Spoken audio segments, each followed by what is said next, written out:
चॉकलेटी कहला पेन्हिली हसूट हो सवर को तो पानी कला गेला साचो चॉकलेटी कहला पेन्हिली हसूट हो सवर को तो पानी कला गेला। ठीक बा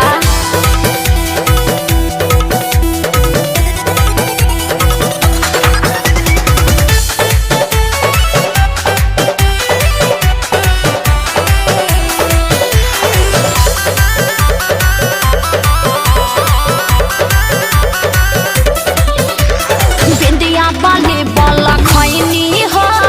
चूड़ा टीका सब सजैनी लाली लाइनर पिंक कलर उठावा पला गईनी तुमको वो सेंटर मारली हो ठीक बा जैसे रे नीम के पतैया डोले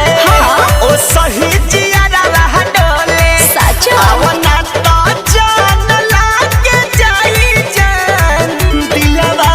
से होले होले कौन रंग के चूड़िया सबरिया तोहके ठीक लागेला बोला ना सुगा पंखी काला पेन्ही हल हठिया हो अच्छा। सुनर को तो हपेनी कला गेला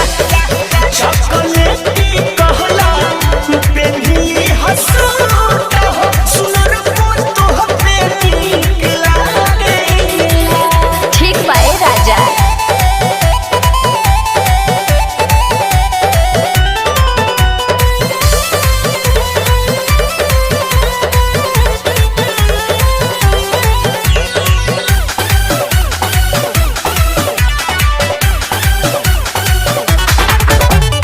कर सबर ये बोलू पिया